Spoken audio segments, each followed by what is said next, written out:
queridos irmãos, tudo bem com vocês? Estamos aqui para mais uma de nossas aulas da Escola Bíblica Dominical, da sala Discipulado. E essa semana estaremos estudando a lição de número 11, que tem como tema Relacionando-se com sua igreja local. E o nosso texto para meditação se encontra em Salmos 133, e o verso de número 1, que diz assim a palavra de Deus: Ó, quão bom e quão suave é que os irmãos vivam em união. E o nosso texto bíblico base desta semana se encontra em Atos dos Apóstolos, capítulo 2, do verso 32 ao 36, e também o verso de número 47. O comentarista da nossa lição começa a introdução nos dizendo: na lição 8, dissemos que a família é uma instituição criada por Deus. Agora, vamos tratar de outra instituição, igualmente criada por Deus. Desta vez, com o objetivo de receber todos aqueles que um dia, pela fé, entregaram-se a Jesus como seu Salvador, e agora precisam ser inseridos em um grupo de pessoas que já foram igualmente salvas e que já estão mais amadurecidos na vida com Deus. Isto é, a igreja local.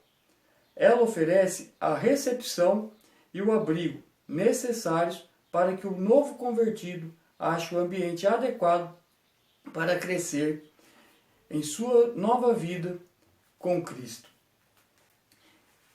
Então, nós temos que ter em mente que há uma distinção entre a igreja universal de Cristo e a igreja local.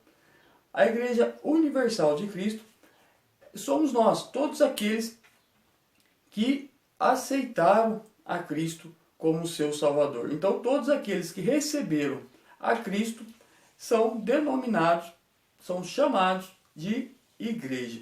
Já a igreja local é o lugar onde reunimos, para adorar, para aprender, a palavra de Deus, também para crescermos na fé. Então, há uma distinção entre a igreja universal de Cristo, que são todos aqueles que receberam a Cristo, e a igreja local, que é o lugar onde nós nos reunimos para adorar a Deus. No tópico 1, o comentarista vai nos dizer sobre a origem da igreja e sua composição.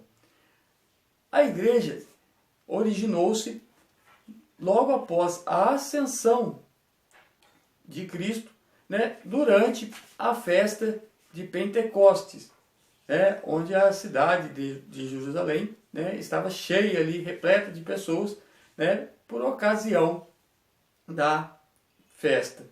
Mas havia aquele grupo de pessoas que estavam reunidos, obedecendo a uma ordem de Cristo, estavam ali reunidos, adorando, em oração, e houve o derramamento do Espírito Santo. Eles foram cheios do Espírito Santo. E quando aquelas pessoas que estavam ali na cidade de Jerusalém, por ocasião da festa, começaram a ouvir sobre as grandezas de Deus, muitas pessoas foram alcançadas por essa palavra e creram em Jesus. Então, com isso, foi aumentando o número de pessoas alcançadas por Cristo.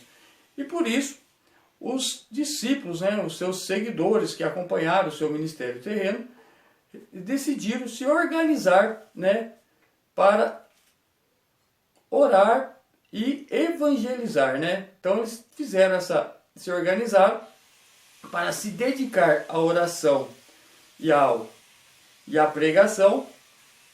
E muitas pessoas que ali estavam retornaram ou saíram de Jerusalém levando consigo a palavra do Evangelho. Aí começou-se a formar diversas igrejas, mas todas elas, por mais que foram muitas, todas elas representavam a Igreja de Cristo. O comentarista vai nos dizer, no último parágrafo do tópico 1, vai dizer assim: no Novo Testamento, o Novo Testamento possui livros escritos especificamente para 7 igrejas, de Romanos a Tessalonicenses, além de 3 livros para pastores de igrejas, como 1º e 2º Timóteo e Tito, além de outros textos escritos por apóstolos que também eram pastores. Isso nos mostra a importância que os escritores do Novo Testamento davam às igrejas locais e às suas atividades e convivência. Não era raro, esses livros escritos eram lidos nas igrejas locais. Isso nós podemos ver em Colossenses, capítulo 4, e o verso de número 16. Colossenses 4 e o verso de número 16, que vai dizer assim: e quando esta epístola ou carta tiver sido lida entre vós, fazei que também, ou seja, na igreja de Laodicenses, e a que veio de Laodiceia, lede-a vós também. Então nós vemos a importância, né, desses textos serem lidos na igreja. Também nós vemos que a igreja ela é composta por pessoas, por mais que sejam pessoas diferentes e de vários tipos, nós vemos que Deus ele espera que essas pessoas interajam, né, entre si da maneira mais adequada com a sua nova vida, né, a sua vida em Cristo. A igreja local deve, dentro de suas possibilidades, ser um local em que possa se reunir de forma adequada, comportando todas as pessoas daquela localidade. Mas por que falamos dentro de suas possibilidades? É que mesmo quando não há possibilidade de ter um santuário ou ter um templo para se reunir, porque em muitos lugares ainda há perseguição contra a Igreja de Cristo, né? Por parte dos seus governantes ou autoridades.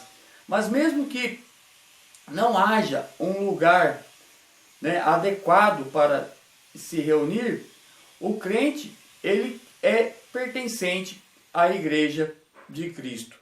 Pois não é o santuário, não é o lugar que faz que a pessoa seja pertencente à Igreja de Cristo, e sim ela ter reconhecido e ter aceitado a Cristo como seu Salvador. Então nós vemos que muitas pessoas não vai ter, né, um lugar adequado para estar ali fazendo o seu culto, né, adorando a Deus, buscando a sua presença. Mas Cristo mesmo disse, né, em Mateus 18 e o verso 20, ele vai nos dizer assim: porque onde estiverem 2 ou 3 reunidos em meu nome, aí eu estou no meio deles. Então nós vemos que o mais importante é a comunhão entre os irmãos. Lógico que é gostoso a gente ter, né, um lugar onde nós possamos nos reunir, né, juntamente com os nossos irmãos, mas quando não há também esse lugar adequado, o importante mesmo é que estejamos em união. No tópico 2, o comentarista vai nos dizer: a igreja deve refletir o padrão de Deus. Então, bem sabemos que o padrão de Deus é totalmente o oposto do padrão da sociedade, né? E nós vemos como a sociedade está, né, vivendo de uma maneira completamente distante de Deus. Foi o que nós estudamos na lição passada. Mas o padrão de Deus é totalmente o contrário, né? O comentarista vai nos colocar assim: o padrão de Deus é o oposto ao padrão do mundo. E isso deve ser notado de imediato na igreja local. Por mais que a sociedade de nossos dias considere uma coisa normal o relacionamento extraconjugal, a palavra de Deus condena tal prática. E a igreja não pode admitir essa prática como algo normal e aceitável. Não temos autorização para relativizar o que a palavra de Deus diz que é um absoluto.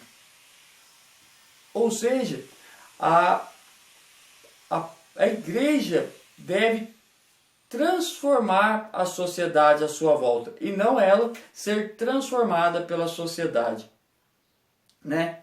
Por se a sociedade pratica coisas que aborrecem a Deus, que são contrárias aos ensinamentos de Deus, a igreja tem como seu papel transmitir, né, a imagem de Cristo. Ela tem como papel mostrar a diferença. Ela tem que ser o sal e a luz para essa sociedade, para esse mundo. Então, nós vemos que a igreja tem o papel de ser transformadora. Ela tem que transformar a sociedade aonde ela está inserida e não sofrer a influência da sociedade. Nós vamos ver o que o apóstolo Paulo diz lá em 1 Coríntios, capítulo 6, e os versos 10 e 11. 1 Coríntios, capítulo 6,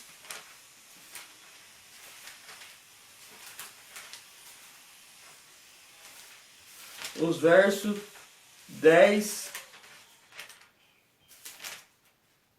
e 11. Vai dizer assim: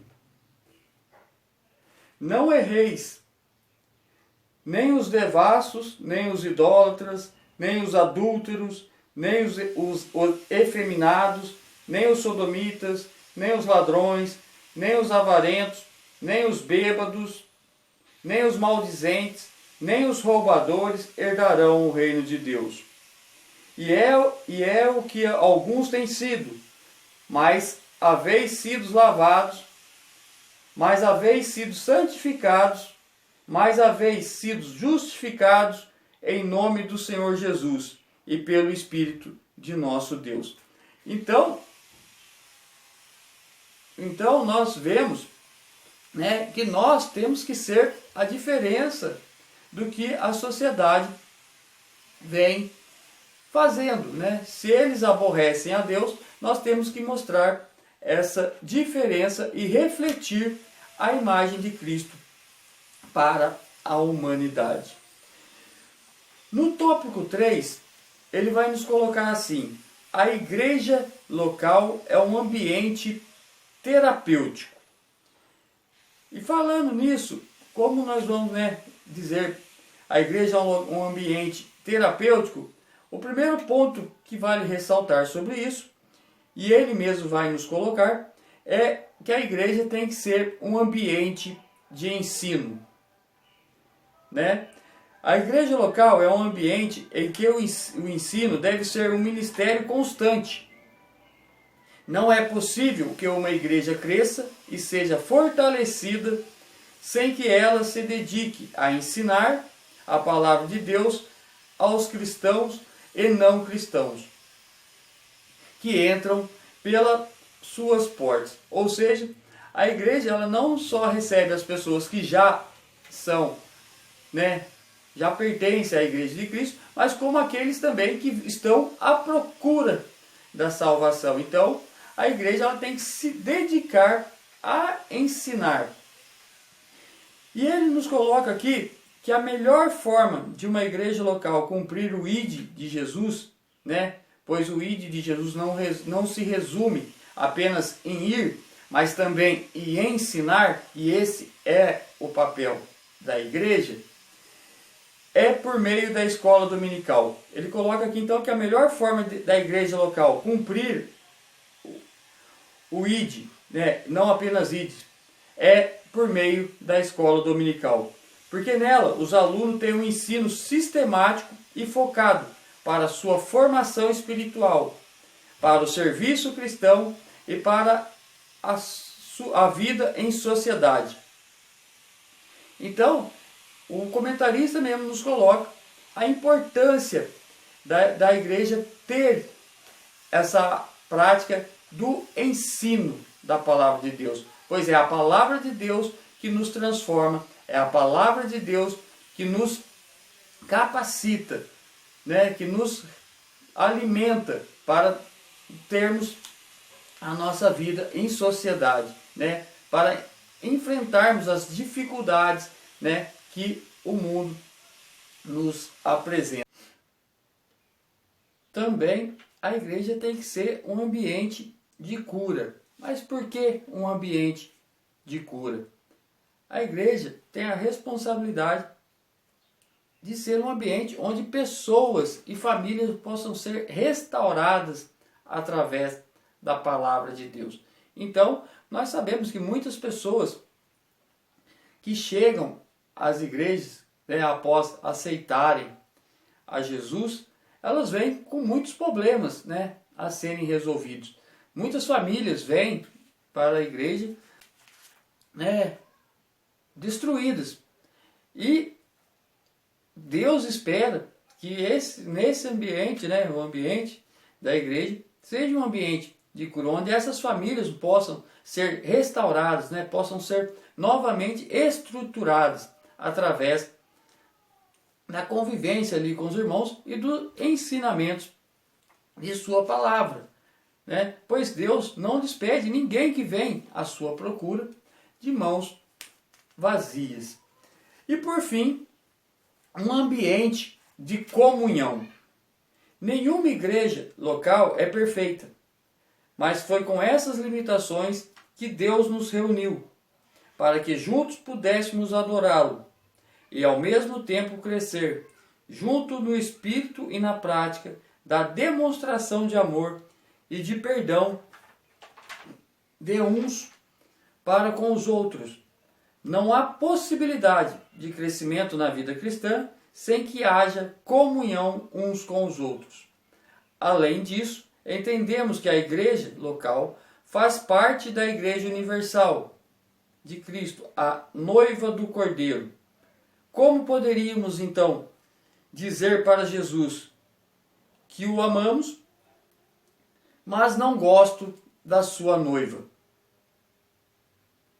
E o Novo Testamento sempre vai incentivar a comunhão dos santos no santuário, e excepcionalmente fora dele, como no caso das prisões de Paulo, mas sempre haverá predominância da reunião para adoração a Deus e para oração e o estudo da palavra de Deus.